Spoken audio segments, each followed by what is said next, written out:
একটি জরিপে দেখা গিয়েছে 98% প্রবাসী বর্তমানে মালিক চেঞ্জ করতে চাচ্ছে এবং ভিসা ট্রান্সফার করার জন্য আগ্রহী, কিন্তু অভ্যন্তরীণ যে সমস্যাগুলো রয়েছে সেগুলোর কারণে ভিসা ট্রান্সফার করতে পারতেছে না। ট্রান্সফারের যে অন্যতম কারণটা ধরা হয়েছে সেটা হচ্ছে লেবারদের স্যালারি বৃদ্ধি করা হচ্ছে না, অর্থাৎ মালিক পক্ষ লেবারদের বেতন বৃদ্ধি করতেছে না, কিন্তু দৈনন্দিন জীবনে যে সামগ্রীগুলো ব্যবহারযোগ্য সেগুলোর দাম বেড়ে যাচ্ছে, কিন্তু লেবারের স্যালারি বা তাদের শ্রমের মূল্য বাড়তেছে না।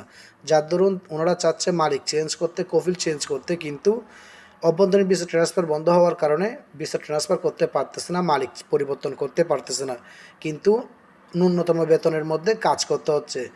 সংযুক্ত আরব আমিরাতের গভর্নমেন্ট একটি ঘোষণা দিয়েছিল যে কমপক্ষে প্রতি ব্যক্তির জন্য 200 দিরহাম বা 300 দিরহাম করে স্যালারি বাড়াইতে হবে, কিন্তু অধিকাংশ বাঙালি কোম্পানি কিন্তু এই নিয়ম কানুনটা এখনও মানতেছে না এবং ওনারা এখনও স্যালারি বাড়াইতেছে না। কিন্তু এখানে আমাদের একটা ফলস আছে, আমরা কিন্তু লেবারে কমপ্লেন করি না, কারণ আমরা বাংলাদেশি নাগরিকরা কিন্তু খুব শান্তপ্রিয়। অন্য দেশের নাগরিকদের জন্য যদি এই নিয়মটা হতো ওনারা কিন্তু সঙ্গে সঙ্গে লেবারে কমপ্লেন করতো। তো আমরা লেবারে কমপ্লেন করি না বিধায় আমাদের মালিক পক্ষ আমাদের স্যালারি বাড়ানোর জন্য আগ্রহ দেখাচ্ছে না। তো এরকম যদি চলতে থাকে সামনে আরও ভয়াবহ অবস্থা এবং ভয়াবহ পরিণতি আমরা দেখতে পাবো। এখন দেখার বিষয় ভিসা ট্রান্সফার কবে চালু হচ্ছে।